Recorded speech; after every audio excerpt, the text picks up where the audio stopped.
On Fairy Stories by JRR Tolkien. I propose to speak about fairy stories, though I am aware that this is a rash adventure.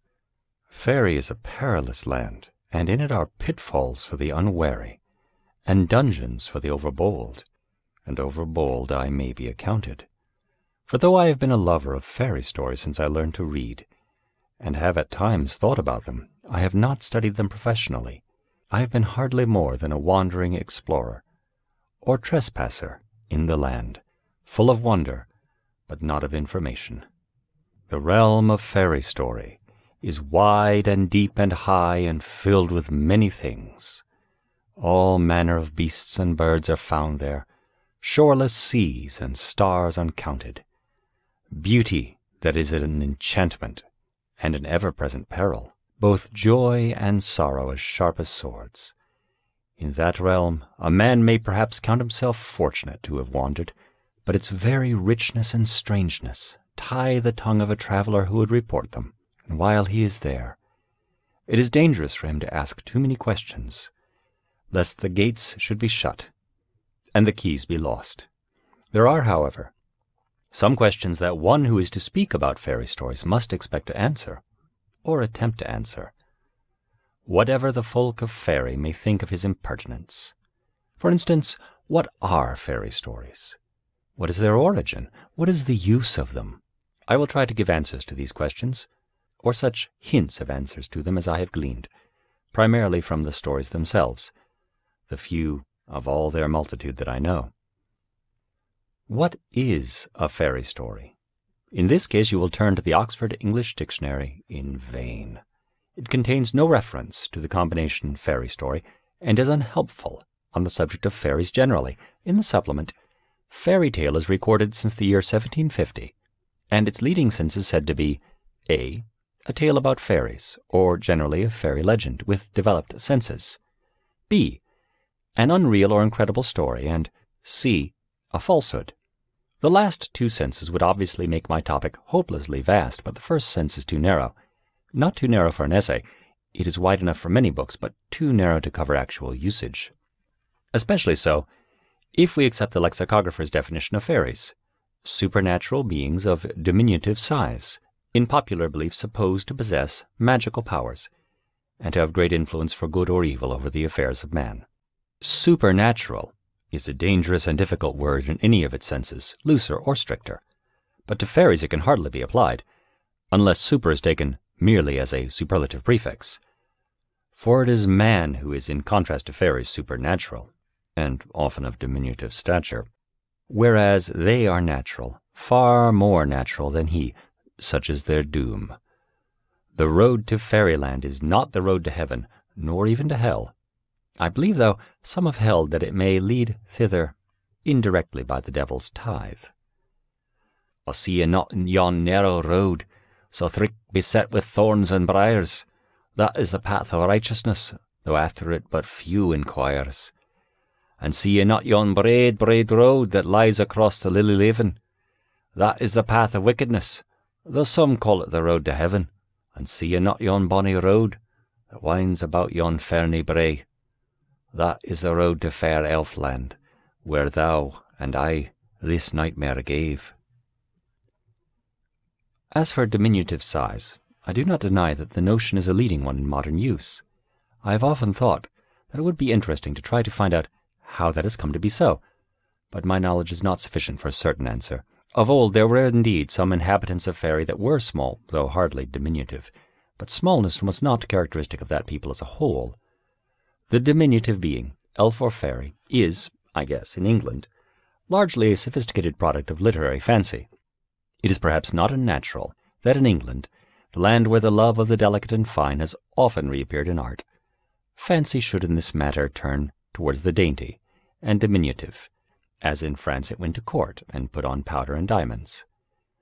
Yet I suspect that this flower and butterfly minuteness was also a product of rationalization, which transformed the glamour of Elfland into mere finesse, and invisibility into a fragility that could hide in a cowslip or shrink behind a blade of grass. It seems to become fashionable soon after the great voyages had begun, to make the world seem too narrow to hold both men and elves. I said the sense stories about fairies was too narrow. It is too narrow, even if we reject the diminutive size, for fairy stories are not in normal English usage stories about fairies or elves, but stories about fairy, that is, fairy, the realm, or state in which fairies have their being. Fairy contains many things besides elves and fays, and besides dwarfs, witches, trolls, giants, or dragons, it holds the seas, the sun, the moon, the sky, and the earth, and all things that are in it, tree and bird, water and stone, wine and bread, and ourselves mortal men, when we are enchanted. Stories that are actually concerned primarily with fairies, that is, with creatures that might also in modern English be called elves, are relatively rare, and, as a rule, not very interesting. Most good fairy stories are about the adventures of men in the perilous realm or upon its shadowy marches. Naturally so, for if elves are true and really exist independently of our tales about them, then this also is certainly true. Elves are not primarily concerned with us, nor we with them. Our fates are sundered, and our paths seldom meet. Even upon the borders of fairy, we encounter them only at some chance crossing of the ways. The definition of a fairy story, what it is, or what it should be, does not then depend on any definition or historical account of elf or fairy, but upon the nature of fairy, the perilous realm itself, and the air that blows in that country. I will not attempt to define that, nor to describe it directly. It cannot be done. Fairy cannot be caught in a net of words, for it is one of its qualities to be indescribable, though not imperceptible. It has many ingredients, but analysis will not necessarily discover the secret of the whole. Yet I hope that what I have later to say about the other questions will give some glimpses of my own imperfect vision of it. For the moment, I will only say this. A fairy story is one which touches on or uses fairy, whatever its own main purpose may be: satire, adventure, morality, fantasy. Fairy itself may perhaps most nearly be translated as magic, but it is magic of a peculiar mood and power, at the furthest pole from the vulgar devices of the laborious, scientific magician. There is one proviso. If there is any satire present in the tale, one thing must not be made fun of: the magic itself. That must, in that story, be taken seriously, neither laughed at nor explained away. Origins. What are the origins of fairy stories? I am too unlearned to deal with this question in any other way than with a few remarks that will hopefully suffice. It is plain enough that fairy stories, in wider or in narrower sense, are very ancient indeed. Related things appear in very early records, and they are found universally wherever there is language. We are therefore obviously confronted with a variant of the problem that the archaeologist encounters, or the comparative philologist, with the debate between independent evolution, or rather invention, of the similar, inheritance from a common ancestry, and diffusion at various times from one or more centers. Most debates depend on an attempt, by one or both sides, at oversimplification, and I do not suppose that this debate is an exception. The history of fairy stories is probably more complex than the physical history of the human race, and as complex as the history of human language. All three things, independent invention, inheritance, and diffusion, have evidently played their part in producing the intricate web of story. It is now beyond all skill but that of the elves to unravel it. Of these three, invention is the most important and fundamental, and so, not surprisingly, also the most mysterious. To an inventor, that is, to a story maker, the other two must in the end lead back. Diffusion, borrowing in space, whether of an artifact or a story, only refers the problem of origin elsewhere. At the center of this supposed diffusion, there is a place where once an inventor lived. Similarly with inheritance, borrowing in time. In this way, we arrive at last only at an ancestral inventor, while if we believe that sometimes there occurred the independent striking out of similar ideas and themes or devices, we simply multiply the ancestral inventor, but do not in that way the more clearly understand his gift. Philology has been dethroned from the high place it once had in this court of inquiry. Max Muller's view of mythology as a disease of language can be abandoned without regret. Mythology is not a disease at all, though it may, like all human things, become diseased. You might as well say that thinking is a disease of the mind. It would be more near the truth to say that languages, especially modern European languages, are a disease of mythology. But language cannot all the same be dismissed. The incarnate mind, the tongue, and the tail are in our world coeval. The human mind, endowed with the powers of generalization and abstraction, sees not only green grass, discriminating it from other things, and finding it fair to look upon, but sees that it is green, as well as being grass. But how powerful, how stimulating to the very faculty that produced it was the invention of the adjective.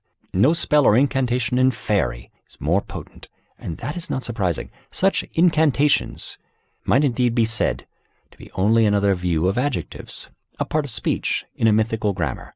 The mind that thought of light, heavy, gray, yellow, still, swift, also conceived of magic that would make heavy things light and able to fly, turn gray lead into yellow gold, and the still rock into a swift water. If it could do the one, it could do the other. It inevitably did both. When we can take green from grass, blue from heaven, and red from blood, we have already an enchanter's power upon one plane, and the desire to wield that power in the world external to our minds awakes. It does not follow that we shall use that power well upon any plane. We may put a deadly green upon a man's face and produce a horror. We may make the rare and terrible blue moon to shine, or we may cause woods to spring from silvery leaves, and rams to wear fleeces of gold, and put hot fire into the belly of the cold worm. But in such fantasy, as it is called, new form is made, fairy begins. Man becomes a sub-creator. An essential power of fairy is thus the power of making immediately effective by the will of the visions of fantasy. Not all are beautiful or even wholesome, not at any rate the fantasies of fallen man. And he has stained the elves who have this power, in verity or fable, with his own stain. This aspect of mythology, sub-creation, rather than either representation or symbolic interpretation of the beauties and terrors of the world, is, I think, too little considered. Children. I will now turn to children, and so come to the last and most important of the three questions. What, if any, are the values and functions of fairy stories now? It is usually assumed that children are the natural or the specially appropriate audience for fairy stories. In describing a fairy story which they think adults might possibly read for their own entertainment, reviewers frequently indulge in such waggeries as, "This book is for children from the ages of 6 to 60. But I have never yet seen the puff of a new motor model that began thus, "This toy will amuse infants from 17 to 70. Though that to my mind would be much more appropriate. Is there any essential connection between children and fairy stories? Is there any call for comment if an adult reads them for himself? Reads them as tales, that is, not studies them as curios. Adults are allowed to collect and study anything, even old theater programs or paper bags. Among those who still have enough wisdom not to think fairy stories pernicious, the common opinion seems to be that there is a natural connection between the minds of children and fairy stories, of the same order as the connection between children's bodies and milk. I think this is an error. At best an error of false sentiment, and one that is therefore most often made by those who, for whatever private reason, such as childlessness, tend to think of children as a special kind of creature, almost a different race, rather than as normal, if immature, members of a particular family, and of the human family at large. Actually, the association of children and fairy stories is an accident of our domestic history. Fairy stories have in the modern lettered world been relegated to the nursery, as shabby or old-fashioned furniture is relegated to the playroom, primarily because the adults do not want it and do not mind if it is misused. It is not the choice of the children which decides this. Children as a class Except in a common lack of experience, they are not one. Neither like fairy stories more nor understand them better than adults do, and no more than they like many other things. They are young and growing and normally have keen appetites. So the fairy stories, as a rule, go down well enough, but in fact only some children, and some adults, have any special taste for them, and when they have it, it is not exclusive, nor even necessarily dominant. It is a taste, too, that would not appear, I think, very early in childhood without artificial stimulus. It is certainly one that does not decrease, but increases with age, if it is innate. It is true that in recent times, fairy stories have usually been written or adapted for children, but so may music be, or verse, or novels, or history, or scientific manuals. It is a dangerous process, even when it is necessary. It is indeed only saved from disaster by the fact that the arts and sciences are not as a whole relegated to the nursery. The nursery and schoolroom are merely given such tastes and glimpses of the adult thing as seem fit for them in adult opinion, often much mistaken. Any one of these things would, if left altogether in the nursery, become gravely impaired. So would a beautiful table, a good picture, or a useful machine, such as a microscope, be defaced or broken if it were left long unregarded in a schoolroom. Fairy stories, banished in this way, cut off from a full adult art, would in the end be ruined. Indeed, insofar as they have been so banished, they have been ruined. The value of fairy stories is thus not, in my opinion, to be found by considering children in particular. Collections of fairy stories are, in fact, by nature, attics and lumber rooms, only by temporary and local custom, playrooms. Their contents are disordered and often battered, a jumble of different dates, purposes, and tastes. But among them may occasionally be found a thing of permanent virtue, an old work of art, not too much damaged, that only stupidity would ever have stuffed away. I have said perhaps more than enough on this point. At least it will be plain that, in my opinion, fairy stories should not be specially associated with children. They are associated with them naturally because children are human, and fairy stories are a natural human taste, though not necessarily a universal one. Accidentally, because fairy stories are a large part of the literary lumber that in latter-day Europe has been stuffed away in attics, unnaturally because of erroneous sentiment about children, a sentiment that seems to increase with the decline in children. Fantasy. The human mind is capable of forming mental images of things not actually present. The faculty of conceiving the images is, or was naturally, called imagination. But in recent times, in technical, not normal language, imagination has often been held to be something higher than the mere image-making ascribed to the operations of fancy, a reduced and deprecatory form of the older word fantasy. An attempt is thus made to restrict, I should say misapply, imagination to the power of giving to ideal creations the inner consistency of reality. Ridiculous though it may be for one so ill-instructed to have an opinion on this critical matter, I venture to think the verbal distinction philologically inappropriate and the analysis inaccurate. The mental power of image-making is one thing, or aspect, and it should appropriately be called imagination. The perception of the image, the grasp of its implications, and the control, which are necessary to a successful expression, may vary in vividness and strength. But this is a difference of degree in imagination, not a difference in kind. The achievement of the expression, which gives or seems to give the inner consistency of reality, is indeed another thing, or aspect, needing another name. Art, the operative link between imagination and the final result, sub-creation.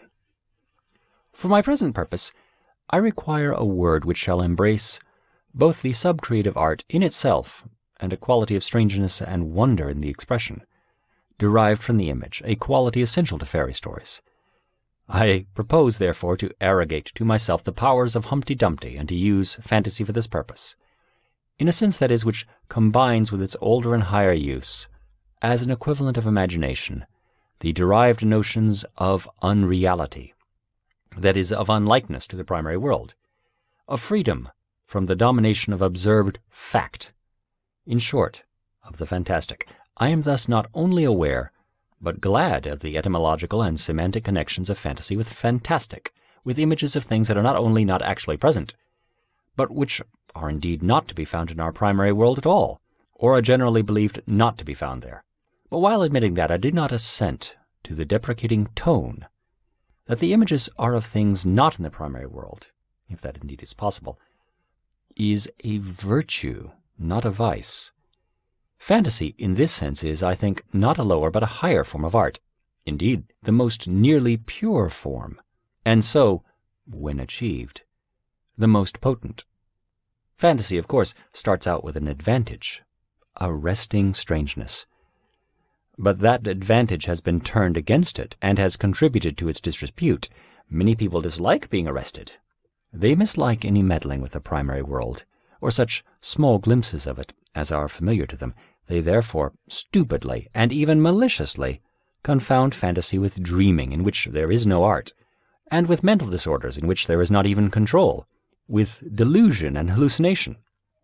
But the error, or malice, engendered by disquiet and consequent dislike, is not the only cause of this confusion. Fantasy has also an essential drawback. It is difficult to achieve. Fantasy may be, as I think, not less but more subcreative. But at any rate, it is found in practice that the inner consistency of reality is more difficult to produce. The more unlike are the images and the rearrangements of primary material to the actual arrangements of the primary world. It is easier to produce this kind of reality with more sober material. Fantasy thus too often remains undeveloped.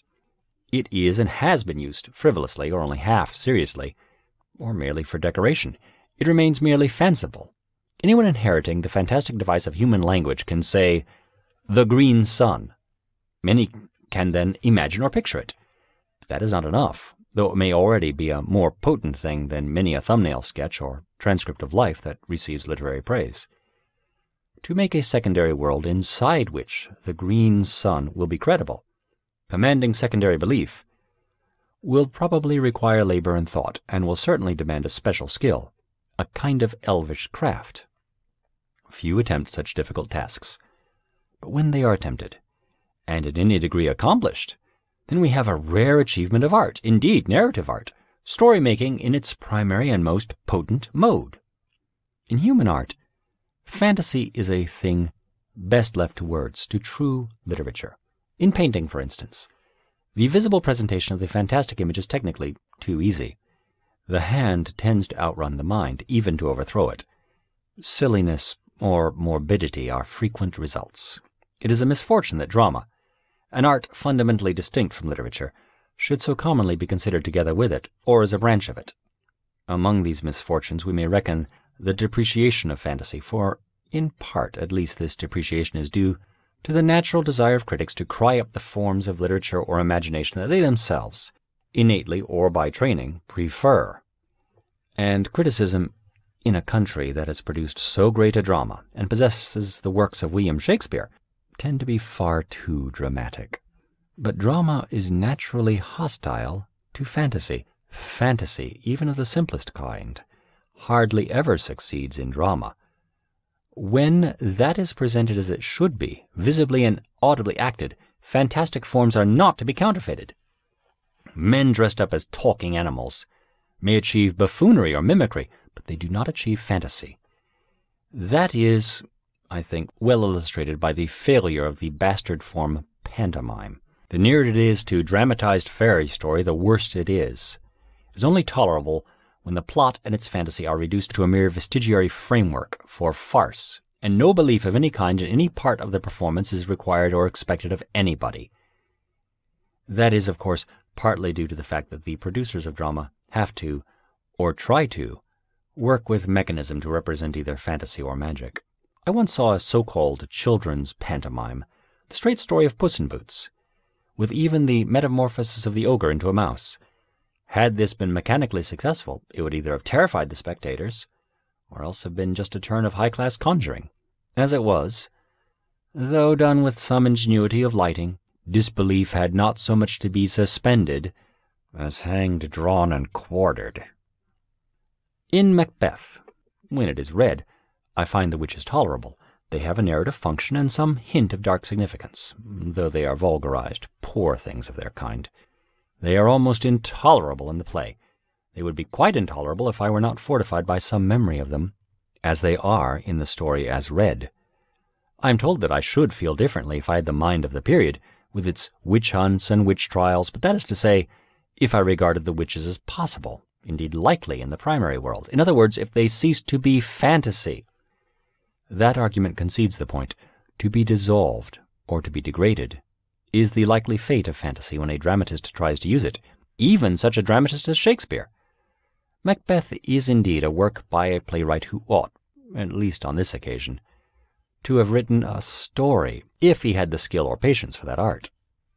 A reason more important, I think, than the inadequacy of stage effects is this. Drama has, of its very nature, already attempted a kind of bogus, or shall I say at least substitute magic, the visible and audible presentation of imaginary men in a story.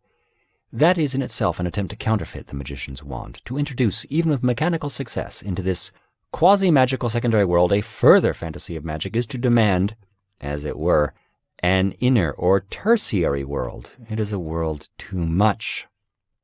To make such a thing may not be impossible. I have never seen it done with success, but at least it cannot be claimed as the proper mode of drama in which walking and talking people have been found to be the natural instruments of art and illusion. For this precise reason, that the characters and even the scenes are in drama not imagined but actually beheld. Drama is, even though it uses a similar material, words, verse, plot, an art fundamentally different from narrative art. Thus, if you prefer drama to literature, as many literary critics plainly do, or form your critical theories primarily from dramatic critics, or even from drama, you are apt to misunderstand pure story-making, and to constrain it to the limitations of stage plays. You are, for instance, likely to prefer characters, even the basest and dullest, to things. Very little about trees, as trees, can be got into a play. Now, fairy and drama, those plays which, according to abundant records, the elves have often presented to man, can produce fantasy, with a realism and immediacy beyond the compass of any human mechanism. As a result, their usual effect upon a man is to go beyond secondary belief. If you are present at a fairy in drama, you yourself are, or think you are, bodily inside its secondary world. The experience may be very similar to dreaming, and has, it would seem, sometimes by men been confounded with it. But in fairy and drama, you are in a dream that some other mind is weaving, and the knowledge of that alarming fact may slip from your grasp. To experience directly a secondary world, the potion is too strong, and you give to it primary belief, however marvelous the events. You are deluded. Whether that is the intention of the elves, always or at any time, is another question. They, at any rate, are not themselves deluded. This is for them a form of art, and distinct from wizardry or magic, properly so called. They do not live in it, though they can, perhaps, afford to spend more time at it than human artists can. The primary world, reality, of elves and men is the same, if differently valued and perceived.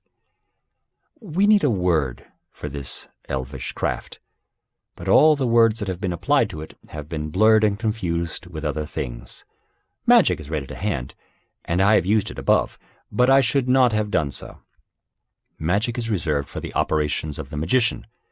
Art is the human process that produces, by the way, it is not its only or ultimate object, secondary belief. Art of the same sort, if more skilled and effortless, the elves can also use, and so the reports seem to show, but the more potent and specially elvish craft, I will, for lack of a less debatable word, call enchantment. Enchantment produces a secondary world into which both designer and spectator can enter, to the satisfaction of their senses while they are inside. But in its purity, it is artistic in desire and purpose. Magic produces, or pretends to produce, an alteration in the primary world. It does not matter by whom, it is said to be practiced, fey or mortal, it remains distinct from the other two. It is not an art, but a technique. Its desire is power in this world, domination of things and wills.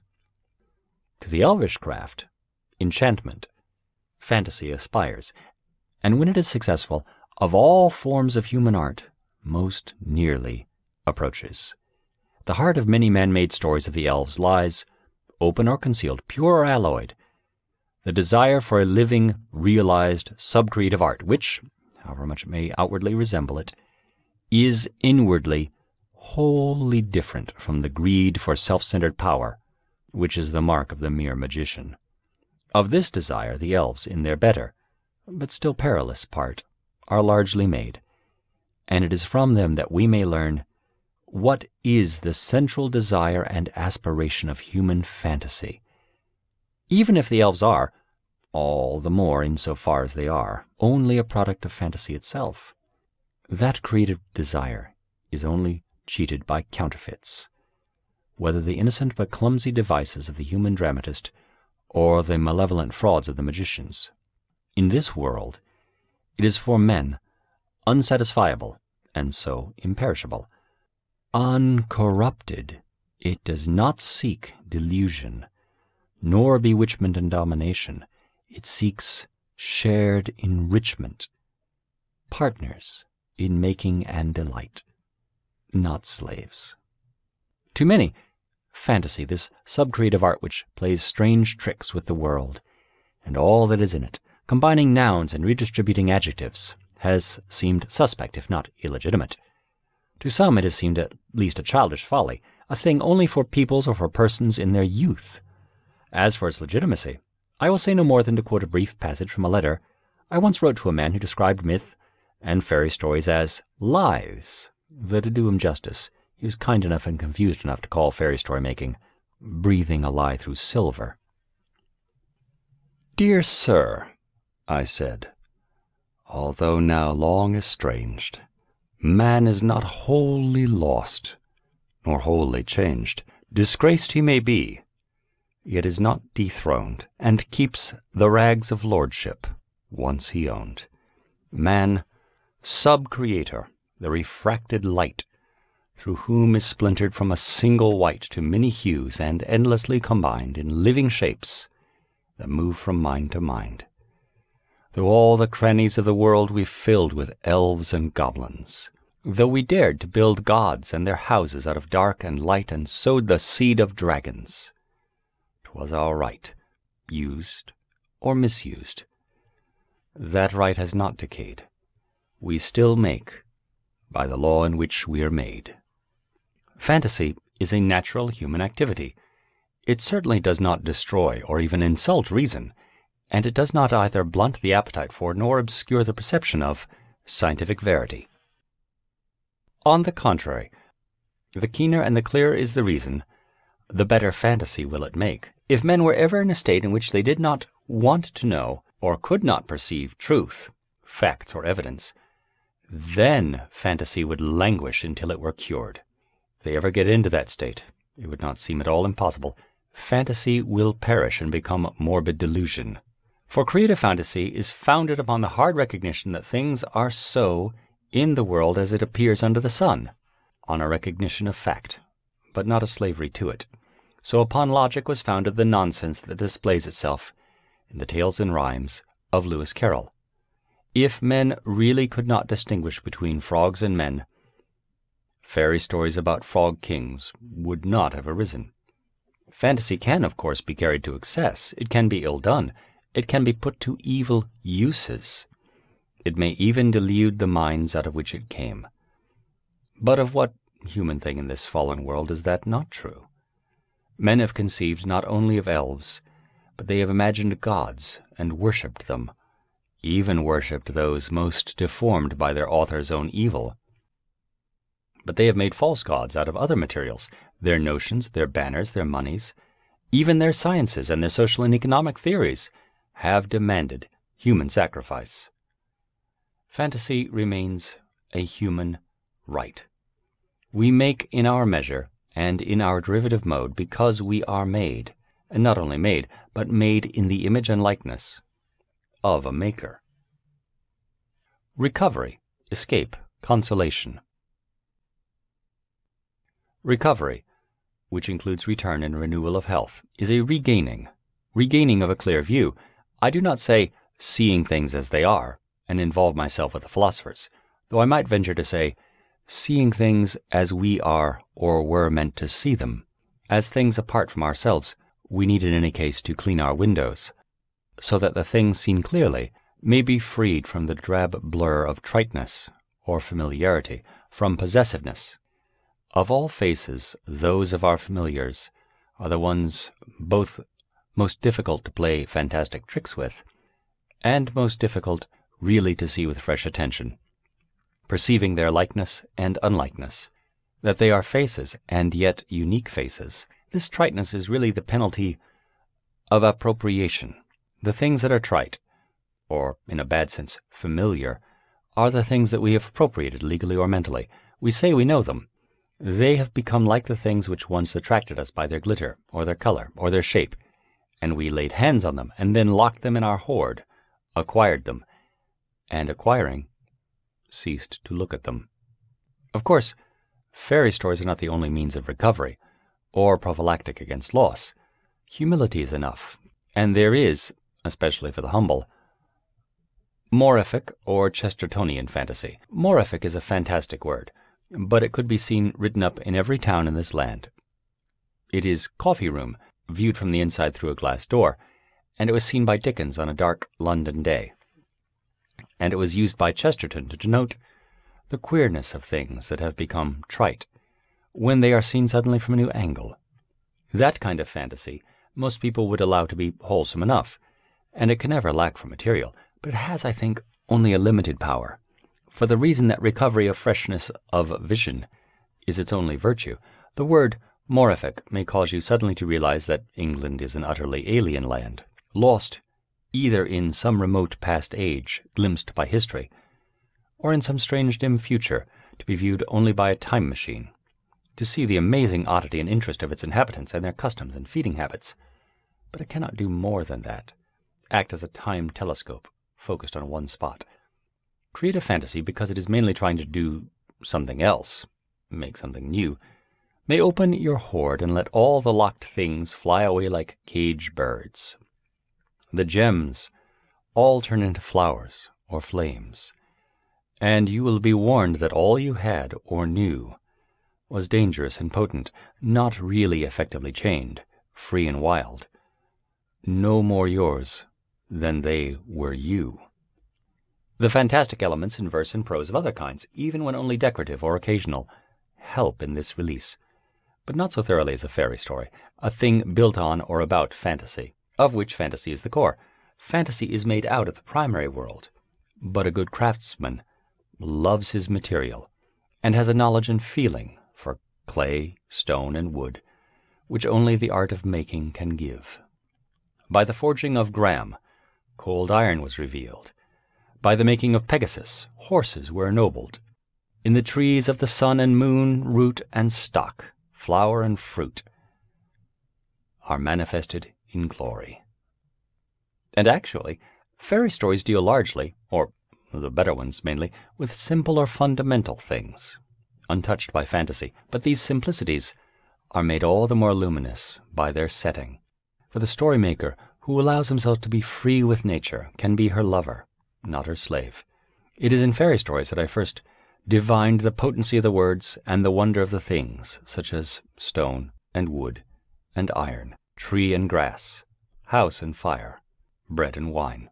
I will now conclude by considering escape and consolation, which are naturally closely connected.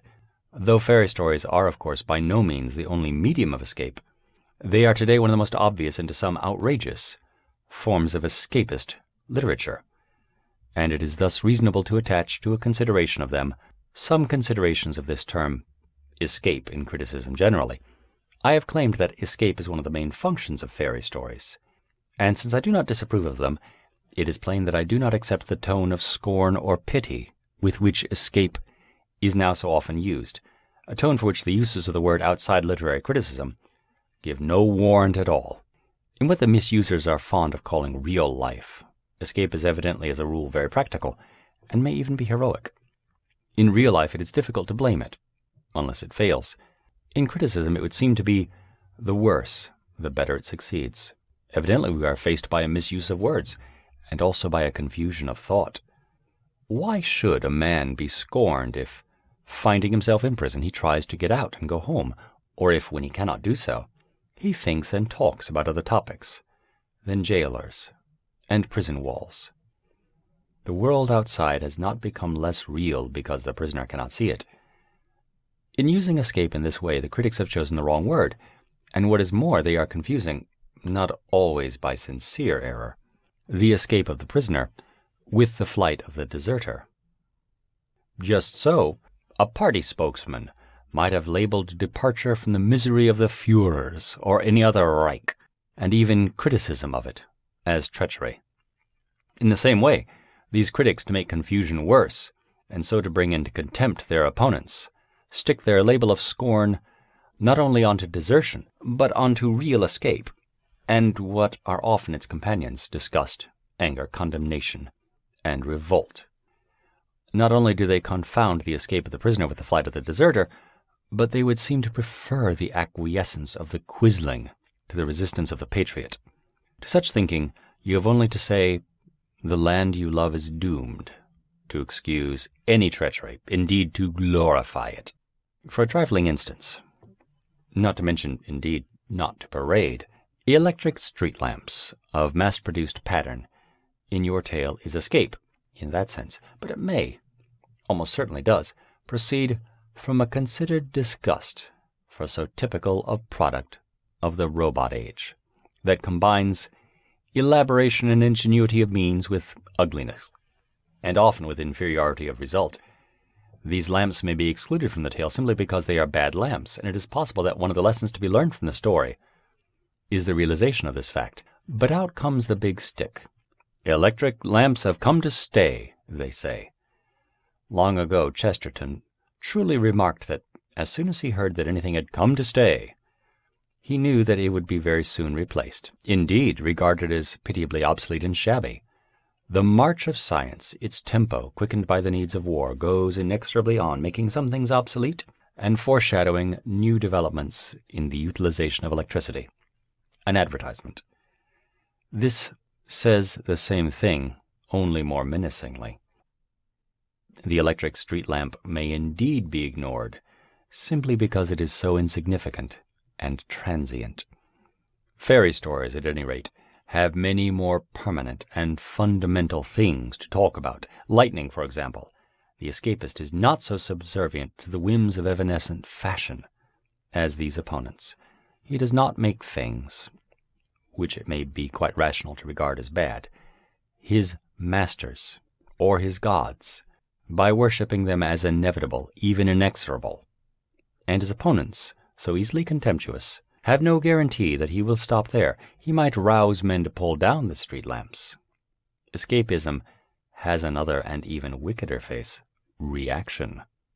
Not long ago, incredible though it may seem, I heard a clerk in Oxenford declare that he welcomed the proximity of mass-production robot factories and the roar of self-obstructive mechanical traffic, because it brought his university into contact with real life. He may have meant that the way men were living and working in the 20th century was increasing in barbarity at an alarming rate, and that the loud demonstration of this in the streets of Oxford might serve as a warning that it is not possible to preserve for long an oasis of sanity in a desert of unreason by mere fences, without actual offensive action, practical and intellectual. I fear he did not. In any case, the expression real life in this context seems to fall short of academic standards. The notion that motor cars are more alive than, say, centaurs or dragons is curious. That they are more real than, say, horses is pathetically absurd. How real, how startlingly alive is a factory chimney compared with an elm tree? Poor obsolete thing. Insubstantial dream of an escapist. The rawness and ugliness of modern European life, that real life whose contact we should welcome, is the sign of a biological inferiority, of an insufficient or false reaction to environment. The maddest castle that ever came out of a giant's bag in a wild Gaelic story is not only much less ugly than a robot factory, it is also, to use a very modern phrase, in a very real sense, a great deal more real. Why should we not escape from or condemn the grim Assyrian absurdity of top hats, or the Molochian horror of factories? They are condemned even by the writers of that most escapist form of all literature, stories of science fiction. These prophets often foretell, and many seem to yearn for, a world like one big glass-roofed railway station. But from them it is as a rule very hard to gather what men in such a world town will do. They may abandon the full Victorian panoply for loose garments with zip fasteners, but will use this freedom mainly, it would appear, in order to play with mechanical toys in the soon cloying game of moving at high speed. To judge by some of these tales, they will still be as lustful, vengeful, and greedy as ever, and the ideals of their idealists hardly reach farther than the splendid notion of building more towns of the same sort on other planets.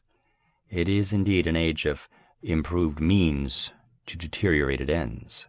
It is part of the essential malady of such days, producing the desire to escape, not indeed from life, but from our present time and self-made misery, that we are acutely conscious both of the ugliness of our works and of their evil, so that to us evil and ugliness seem indissolubly allied. We find it difficult to conceive of evil and beauty together. The fear of the beautiful fay that ran through the elder ages almost eludes our grasp. Even more alarming, goodness in itself, bereft of its former beauty. In fairy, one can indeed conceive of an ogre who possesses a castle hideous as a nightmare, for the evil of the ogre wills it so. But one cannot conceive of a house built with a good purpose, an inn, a hostel for travelers, the hall of a virtuous and noble king, that is yet sickeningly ugly. At the present day it would be rash to hope to see one that was not, unless it was built before our time. This, however, is the modern and special, or accidental, escapist aspect of fairy stories which they share with romances, and other stories out of or about the past. Many stories out of the past have only become escapist in their appeal through surviving from a time when men were as a rule delighted with the work of their hands into our time, when many men feel disgust with man-made things. But there are also other and more profound escapisms that have always appeared in fairy tale and legend. There are other things more grim and terrible to fly from than the noise, stench, ruthlessness, and extravagance of the internal combustion engine.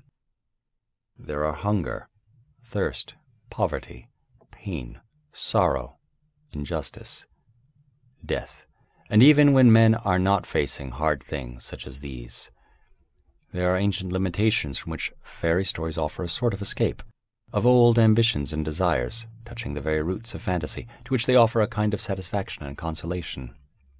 Some are pardonable weaknesses or curiosities, such as the desire to visit, free as a fish, the deep sea, or the longing for the noiseless, gracious, economical flight of a bird, that longing which the aeroplane cheats, except on rare moments, seen high and by wind and distance, noiseless, turning to the sun. That is precisely when imagined and not used. There are profounder wishes, such as the desire to converse with other living things.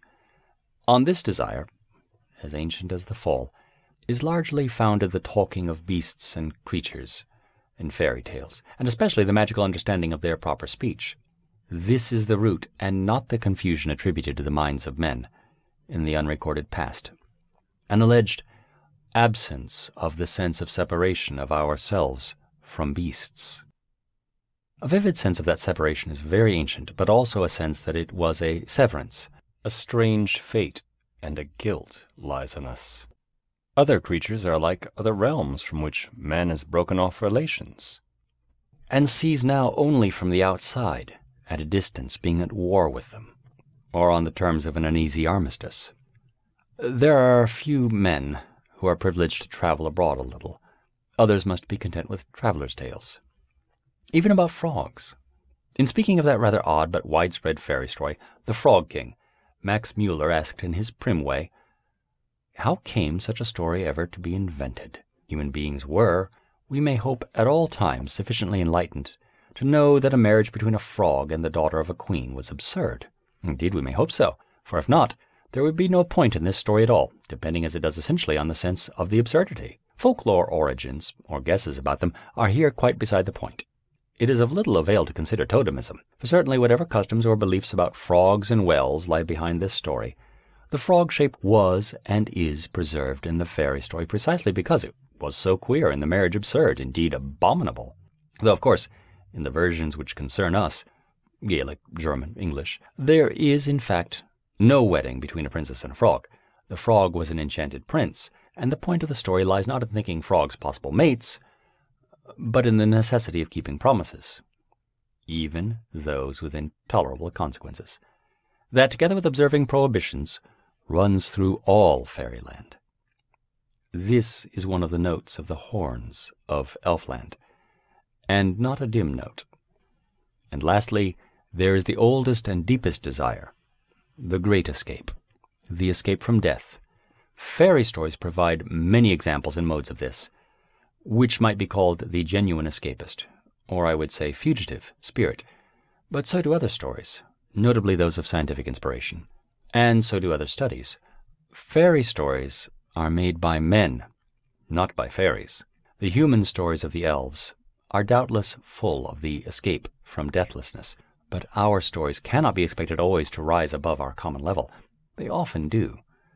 Few lessons are taught more clearly in them than the burden of that kind of immortality, or rather endless serial living, to which the fugitive would fly, for the fairy story is specially apt to teach such things, of old and still today. But the consolation of fairy tales has another aspect than the imaginative satisfaction of ancient desires. Far more important is the consolation of the happy ending.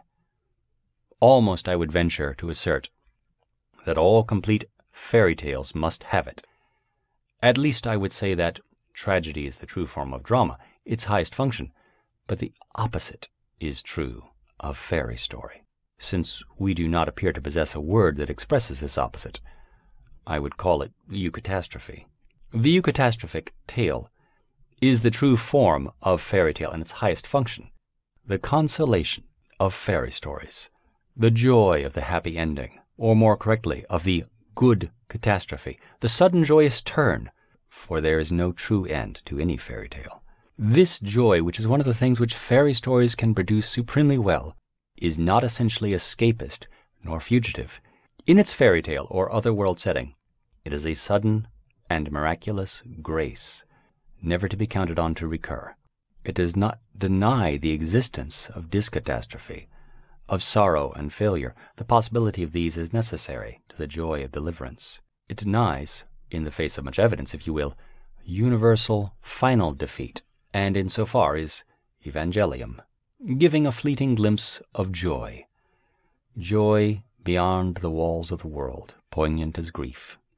It is the mark of a good fairy story, of the higher or more complete kind, that however wild its events, however fantastic or terrible the adventures, it can give to child or man that hears it, when the turn comes, a catch of the breath, a beat and lifting of the heart, near to, or indeed accompanied by, tears, as keen as that given by any form of literary art, and having a peculiar quality. Even modern fairy stories can produce this effect sometimes. It is not an easy thing to do. It depends on the whole story, which is the setting of the turn, and yet it reflects a glory backwards. A tale that in any measure succeeds in this point has not wholly failed, whatever flaws it may possess, and whatever mixture of confusion of purpose. Far more powerful and poignant is the effect in a serious tale of fairy. In such stories, when the sudden turn comes, we get a piercing glimpse of joy and heart's desire, that for a moment passes outside the frame, rends indeed the very web of story, and lets a gleam come through. This joy which I have selected as the mark of the true fairy story, or romance, or as the seal upon it, merits more consideration. Probably every writer making a secondary world of fantasy, every sub-creator, wishes in some measure to be a real maker, or hopes that he is drawing on reality, hopes that the peculiar quality of this secondary world, if not all the details, are derived from reality or are flowing into it. If he indeed achieves a quality that can fairly be described by the dictionary definition, inner consistency of reality, it is difficult to conceive how this can be if the work does not in some way partake of reality. The peculiar quality of the joy in successful fantasy can thus be explained as a sudden glimpse of the underlying reality or truth. It is not only a consolation for the sorrow of this world, but a satisfaction. And an answer to that question, is it true? The answer to this question that I gave at first was quite rightly. If you have built your little world, well, yes, it is true in that world. That is enough for the artist, or the artist part of the artist. But in the eucatastrophe, we see in a brief vision that the answer may be greater. It may be a far-off gleam or echo of evangelium in the real world. The use of this word gives a hint of my epilogue. It is a serious and dangerous matter. It is presumptuous of me to touch upon such a theme. But if, by grace, what I say has in any respect any validity, it is of course only one facet of a truth incalculably rich, finite only because the capacity of man for whom this was done is finite. I would venture to say that approaching the Christian story from this direction, it has long been my feeling, a joyous feeling, that God redeemed the corrupt, making creatures, men, in a way fitting to this aspect as to others of their strange nature. The Gospels contain a fairy story, or a story of a larger kind which embraces all the essence of fairy stories. They contain many marvels, peculiarly artistic, beautiful, and moving, mythical in their perfect self-contained significance. And among the marvels is the greatest and most complete conceivable eucatastrophe. But this story has entered history and the primary world. The desire and aspiration of subcreation has been raised to the fulfillment of creation. The birth of Christ is the eucatastrophe of man's history. The resurrection is the eucatastrophe of the story of the Incarnation. This story begins and ends in joy. It has preeminently the inner consistency of reality. There is no tale ever told that man would rather find was true, and none which so many skeptical men have accepted as true on its own merits, for the art of it has the supremely convincing tone of primary art, that is, of creation. To reject it leads either to sadness or to wrath. It is not difficult to imagine the peculiar excitement and joy that one would feel if any specially beautiful fairy story were found to be primarily true, its narrative to be history, without thereby necessarily losing the mythical or allegorical significance that it had possessed. It is not difficult, for one is not called upon to try and conceive anything of a quality unknown. The joy would have exactly the same quality, if not the same degree, as the joy which the turn in a fairy story gives. Such joy has the very taste of primary truth. Otherwise its name would not be joy. It looks forward, or backward, the direction in this regard is unimportant, to the great eucatastrophe, the Christian joy, the Gloria, is of the same kind, but it is preeminently, infinitely if our capacity were not finite, high and joyous. But this story is supreme, and it is true. Art has been verified. God is the Lord of angels, and of men, and of elves. Legend and history have met and fused. But in God's kingdom, the presence of the greatest does not depress the small. Redeemed man is still man. Story, fantasy still goes on and should go on. The Evangelium has not abrogated legends, it has hallowed them, especially the happy ending. The Christian has still to work, with mind as well as body, to suffer, hope, and die, but he may now perceive that all his bents and faculties have a purpose which can be redeemed. So great is the bounty with which he has been treated, that he may now perhaps fairly dare to guess that in fantasy he may actually assist in the affoliation and multiple enrichment of creation. All tales may come true, and yet at the last redeemed.